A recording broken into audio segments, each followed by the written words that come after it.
Hello students and friends. In this video we are going to study about Nernst theory of electrode potential, cell potential, Nernst equation, Gibbs free energy and equilibrium constant. Okay, now we begin with Nernst theory of electrode potential. In order to understand this Nernst theory of electrode potential, let us have one example in front of you. What we can see is, in this case A, we are having a beaker, and in that beaker there is a metal strip. There is a metal rod or metal strip is there, okay, and it is dipped in a solution. So here we have solution. It is dipped in a solution of its own ions. Okay, so according to Nernst theory of electrode potential, whenever a metal rod or strip or sheet or plank metal is dipped in a solution of its own ion, there are two possibilities which are going to happen. Okay, now the first possibility which might happen is metal from the rod. Okay, metal from the rod will go into the solution. Metal from the rod goes into the solution in the form of cation, okay, and leaves the negative charge on the rod. I would explain this by one reaction. I said metal. So metal is in solid state. Metal from the rod goes into the solution. So when it goes into the solution, it becomes aqueous and it becomes cation, and it leaves the electron which is present on the rod. Okay, so when metal is dipped in a solution of its own ion, yes, I can say that there is a possibility of oxidation process. Or second possibility is when metal is dipped in a solution of its own ions. It means inside the solution ions are there. Ions from the solution will go on the rod. Ions from the solution, so I write Mn plus aqueous will go on the rod and they will snatch away, they will take away, they will accept the electrons from the rod. Okay, and this metal will get deposited as solid where on the rod. So it means if metal is taking away the electrons, okay, if the metal ion, here we have Mn plus, it goes on the rod, it takes away the electron, which means now the rod will acquire positive charge. So rod acquires positive charge, and because metal ion has gone on the rod, so it is leaving the negative charge in the solution. Okay, now when I say solution of its own ions, I mean to say, suppose if it is copper dipped in copper sulfate, zinc dipped in zinc sulfate. So copper sulfate, here we have a copper sulfate example I take, or zinc sulfate example I take. Okay, the second part is anion. That is the reason you can see here that if metal ion is going on the rod and getting deposited, it means what is left in the solution? It is only the anion which is left in the solution, hence the solution acquires negative charge. Whereas in this case, if the metal from the rod goes into the solution, it means extra cations are added into the solution. Already cations are added into the solution, hence it requires the positive charge. Okay, so it means we are concluding over here that when a metal rod is dipped in a solution of its own ion, either oxidation happens or reduction happens. So here I begin with the concept of electrode potential. What is this electrode potential? What is this electrode potential? This difference of electric potential between the metal rod and the solution is called as electrode potential. I repeat, electrode potential is the difference of electrical potential, between the electrode and the solution around it at equilibrium condition. So we have finished what is the meaning of electrode potential. I move on to next topic, that is what is cell potential. Now, when I discuss what is cell potential, first of all, we should know what is cell made up of. Okay, cell potential, see electrode potential, the symbol of electrode potential is E. Okay, E means electrode potential. So, cell potential is E cell. Now, let us understand what is the meaning of cell potential. Okay, now as we know that cell is made up of anode and cathode, it means the potential developed at cell is the potential at anode plus potential at cathode.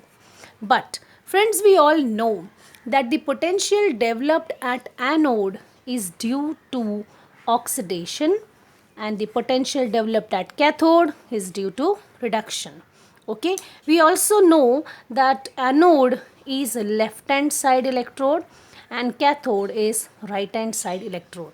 Now, potential developed at anode is due to oxidation and potential developed at cathode is due to reduction. We cannot add these two different potentials. It is like adding apple and mangoes. So we can't add different fruits. We cannot add potential due to different process. Hence, we will have to convert the electrode potential at anode into the reduction potential. So what I do for that, I just put negative sign and E anode plus, I just copy this E cathode. Okay, now it becomes reduction potential. It is already reduction potential. So the final answer for E cell, it is E of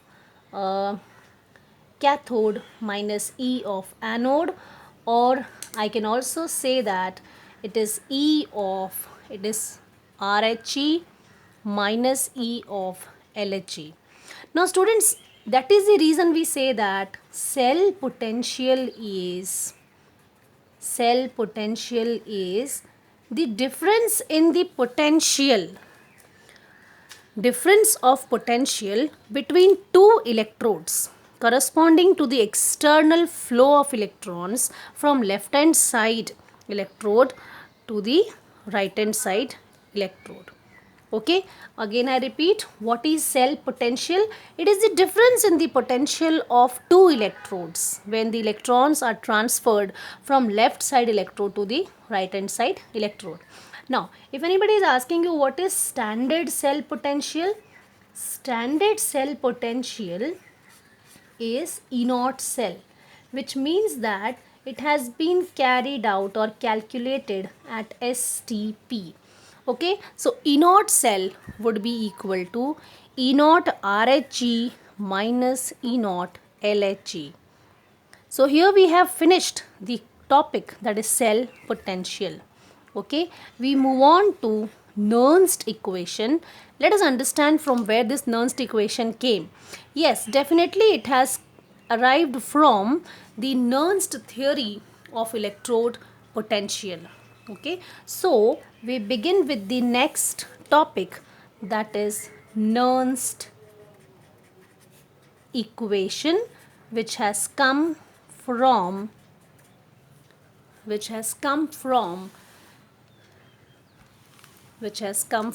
Nernst potential. Now cell potential and standard cell potential, they are connected by an equation, by an expression which is called as Nernst equation. So Nernst equation, it gives the relationship between E cell and E naught cell. And what is this equation and the terms involved in it? Okay, E cell is equal to E naught cell minus RT upon NF and log base 10 concentration of products upon concentration of reactants. Okay, by this time we have studied what is E cell, what is E naught cell. Okay, now this R over here is gas constant. Okay, and it is 8.314 joule per Kelvin per mole. T is the standard temperature, that is, it is 25 degrees centigrade. So we'll add 273 to it. It is going to become 298 Kelvin. And yes, what is the meaning of N? N is the number of electrons consumed in the entire, this is negative sign, consumed in the entire reaction, and F is Faraday, and its value we have studied, we have calculated some numericals also based on this. Now students, this log is not log base 10, it is log base E. Okay, when we convert it to log base 10, then the expression becomes E cell is equal to E naught cell minus 2.303 RT upon NF log of concentration of product. Now this is log base 10 upon concentration of reactant. Now when you solve this, okay, you will be getting a value which you'll have to remember. It is 0.0592 upon N, because N we don't have the value of it now, log base 10 product upon concentration of product upon concentration of reactant. So this is the Nernst equation which we will have to remember. Now you might be thinking, what is the use of it? Where are we going to use it? To explain you that, I am just sharing one example with you. Okay, suppose we have zinc cell, okay, zinc rod dipped in zinc ions, and the concentration is 1 molar, and this is salt bridge. Here we have copper ions and concentration is 0.05 molar, and here we have copper solid. Okay, now suppose the question given to you is, write the Nernst equation for this. So how do we write that? Okay, we are going to write E cell is equal to E naught cell, I am just copying it, minus 0.0592 upon N. Now what would be N over here? Zinc has lost 2 electrons, copper has gained 2 electrons, so N is 2. Log concentration of product and concentration of reactant. Now we all know that in this case zinc undergoes oxidation and copper undergoes reduction.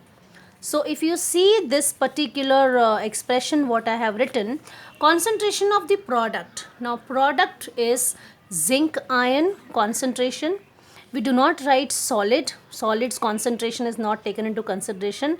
And so product I have written zinc upon reactant. So reactant also we'll write this zinc. Solid state is not considered for writing the concentration. So I'll write concentration of Cu plus 2. So it means if I have to write the next expression after this, I'm going to write E cell is equal to E naught cell minus 0.0592 upon 2 log of, what is the concentration of zinc ions given? 1 molar. What is the concentration of copper ion given? 0.05 molar. In my other videos, I have solved numericals based on this concept. You can refer that also. So here we have covered the topics related to Nernst equation. Now let us understand what is the relation between the cell potential, which means it is E cell, and Gibbs free energy change. Now Gibbs free energy change symbol is delta G and this is E cell. So we are going to understand now what is the difference or what is the relation between E cell and delta G. Okay, in order to understand this, we will begin with a concept that is electrical work done. What is this E work? Electrical work done during the chemical cell reaction. Okay, now what is the electrical work done in galvanic cell? We will take example of galvanic cell. In the galvanic cell, zinc is dipped in zinc zinc sulfate solution, copper is dipped in copper sulfate solution, and there is generation of electrons, because of which the electricity is generated, and electrical work is done, which is passing the charge from one electrode to the another electrode. Yes, so I can write that electrical work done is equal to amount of charge into how much potential it has developed. Okay, amount of charge and the potential developed. Amount of charge, we all know, 1 mole of electrons, they carry 1 Faraday. So n mole of electrons will carry n Faradays of charge. And cell potential, we know it is E cell. So electrical work done is this. Okay. Now we have also studied in the thermodynamics that when the work is done, okay, when work is done, there is decrease in the Gibbs free energy change. There is decrease, that is the reason I am writing minus. Some amount of energy is being consumed. Okay, some work is done, electrons are being consumed to generate the electricity. So some amount of work is done, and hence there is decrease in the energy. Or I would say, suppose you are having this much amount of energy. You spend this much energy in talking, some energy is lost, but still you are having some available energy using which you do carry out the work. Again, you have consumed some amount of energy in some activity, singing, but still you are having some amount of energy which can be put into work done. Let us say still you are having some energy, you are using this much amount of energy for playing, but still you are left over with some amount of energy which can be converted to work done. So the available form of energy which can be used to do the work is called as Gibbs free energy. But it is not possible to calculate Gibbs free energy, hence we calculate change in Gibbs free energy. So when some electrons are consumed, electricity is generated, and hence we write negative sign. So I equate these two, minus delta G is equal to NFE cell. Now if anybody is asking me what is E naught cell in this case, I'll write E naught cell, I'll write NF E naught cell is equal to minus delta G naught. So yes, here we have the expression delta G naught is equal to minus NF E naught cell. This is the expression for Gibbs free energy change and the standard cell potential, I would say. Okay, so here we have relation between delta G naught and E naught cell. Okay, we also have to study what is the relation between E naught cell and the equilibrium constant, that is K. So now we move on to the relationship between E naught cell and equilibrium constant, that is K. Students, suppose you are carrying out a chemical reaction and in which there is an equilibrium maintained. Okay, and I'm talking about electrochemical reaction. So what is the relation between K and E naught cell, that we are going to study now. Just now we studied that E naught cell is equal to minus NF. Just now we studied that delta G naught is equal to minus NF E naught cell. Okay, and so this we have studied. And what is the relation between delta G naught and K? This you will study in your thermodynamics chapter, that is delta G naught is equal to minus RT log base EK. So now what we do, we equate these two equations. So I write here minus NF E naught cell is equal to minus RT log base E K. This minus I will cancel. So NF E naught cell is equal to RT log base E K. So NF E naught cell is equal to, I convert this to log base 10, 2.303 RT log base 10 K. Okay, I write E naught cell is equal to 2.303 RT upon NF. Log base 10 can be written as log also. Now when you solve this much, okay, you will be getting E naught cell is equal to 0.0592 upon N log K. Okay, so the relation between E naught cell and K is this. We are going to use this expression enormously in our chemical equations, in our numericals also.